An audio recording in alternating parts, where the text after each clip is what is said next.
But that is the beauty of this House, Honorable Speaker, and it tells you that in this House, Honorable Speaker, we have men and women, as Honorable Juneta has said, who have been elected by the people to come and represent them and oversight government on behalf of the people.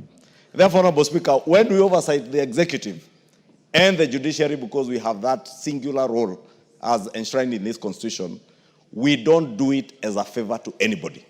Not to the President, not as a favor to those serving in the executive. We do it on behalf of the people. Therefore, I want first to encourage members that nothing and nobody should instill fear in you in doing your work as members of Parliament. Because you are duly elected by the people of Kenya to exercise oversight even over the executive, even the office of the President, and even the President himself. That is why this House has powers under this Constitution to impeach those in the executive, and those in the executive can do nothing to remove you from this House. Absolutely nothing. Because that is how we crafted our Constitution, Honorable Speaker. Honorable Speaker, I have listened to many of the contributions, and let me take particular interest to what the Honorable Tienda Omolo said. That we have a Powers and Privileges Committee in this House, Honorable Speaker, which fortunately is chaired by none other than yourself.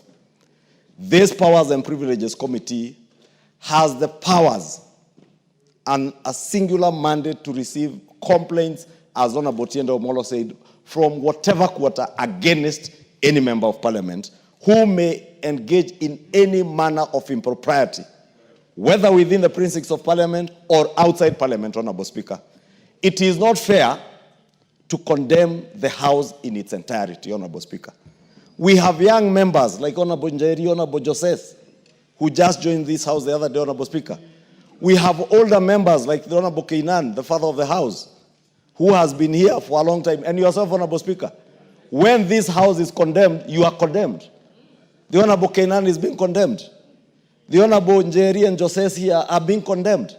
Honorable Speaker, if there are people who have suffered, I am among those people who have suffered immensely from this condemnation. I was a sponsor of that bill the Honorable Murugara was speaking about as leader of the majority. I saw yesterday when figures of 150 million shillings were mentioned that relate to the Senate. There are people who went on social media to say, oh, that is the 150 million Kimani Ichung'wah used to purchase I don't know what where, Honorable Speaker. No, this time they didn't mention a chopper, they were mentioning shares I invested in a bank.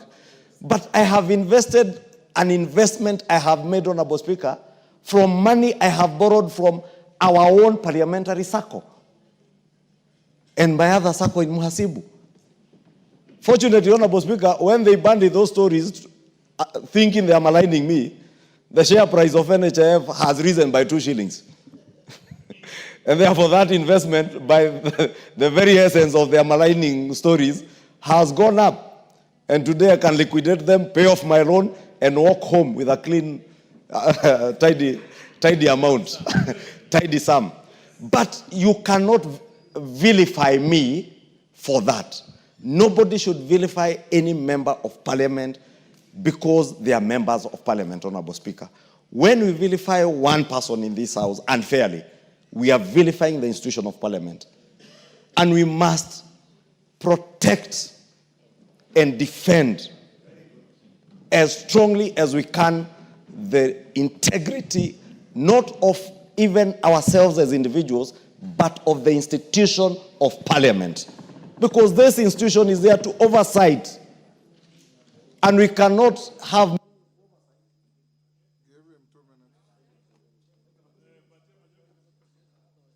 Honorable Speaker, I was saying we cannot have meaningful oversight over the executive if we are seen to be beyond reproach, Honorable Speaker. Let us use our Powers and Privileges Committee to ensure, Honorable Speaker, if by any chance there is any one of us, and I say any one of us, Honorable Speaker, including myself, who, Honorable Speaker, as the Swahili would say, aliye na tuhuma yoyote, let them be before the Powers and Privileges Committee and also before the investigative agencies like EACC, so that they may take action so that we protect the institution of Parliament, Honorable Speaker. 2, Honorable Speaker, on the question of what is provided for in Article 94 to 96 of our Constitution, and I don't want to repeat what has been said about the powers of the House, our sister House in the Senate, to oversight national revenue that is going to the counties. I think it is a matter, and I said it yesterday, Honorable Speaker, in that meeting, that it is a matter that is explicitly provided for in the Constitution. We cannot amend this Constitution by vilifying the institutions of Parliament, whether it is the National Assembly or the Senate. Let us just purpose to live by the tenets of this Constitution.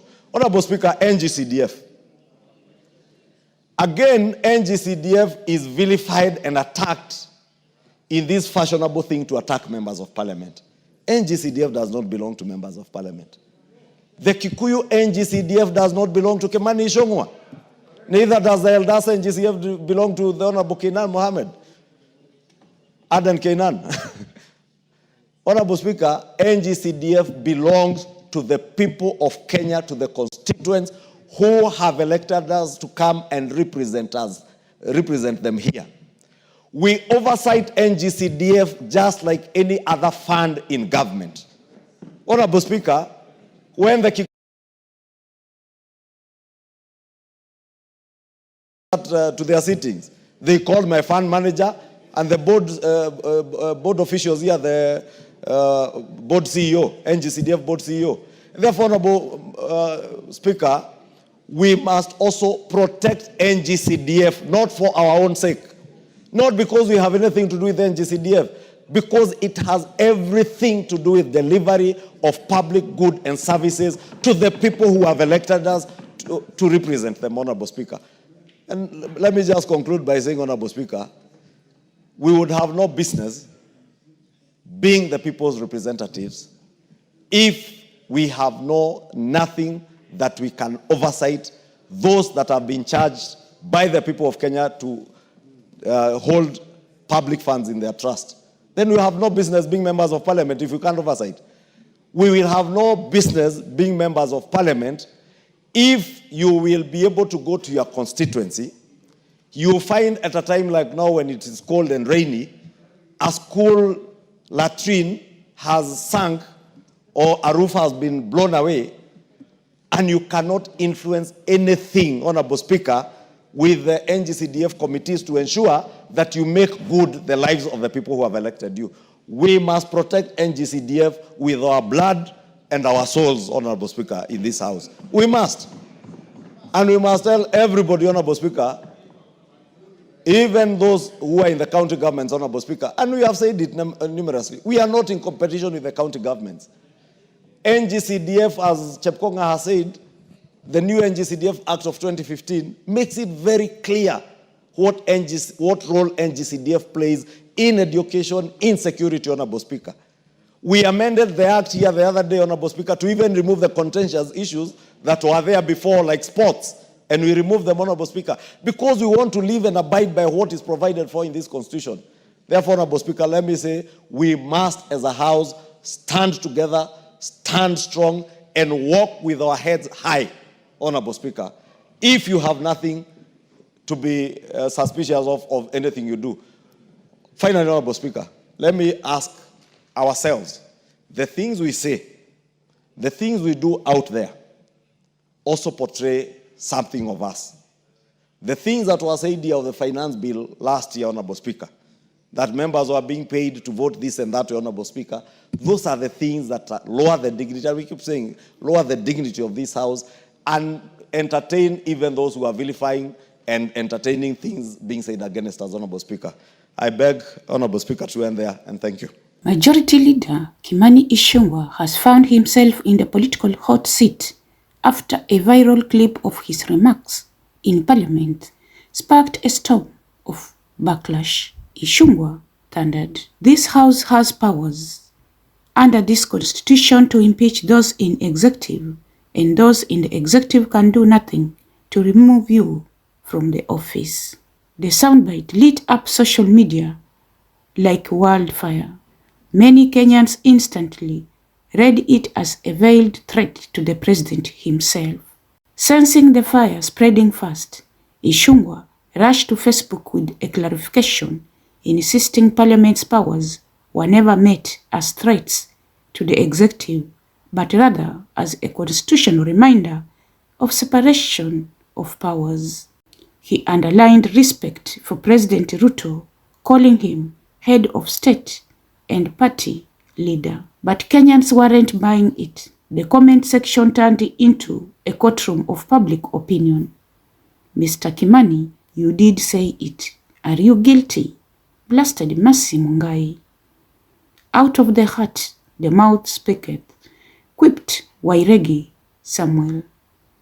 You will be out of the majority leader position before the end of this year. Take this to the bank. Ichung'wah won't. Dex Dengwa. The pressure grew so intense that Ichung'wah eventually disabled comments on his post. But by then, the damage was done. The episode leaves Ichung'wah walking a tightrope, a majority leader, trying to pressure his party boss, while facing restless public that insists, you said what you said. Follow us on all our platforms for real-time updates, in-depth analysis, and bold discussions that matter. From all of us here at Sauti Mzalendo TV, stay safe, stay engaged, and keep the conversation going. Until next time, keep believing in a better, stronger nation.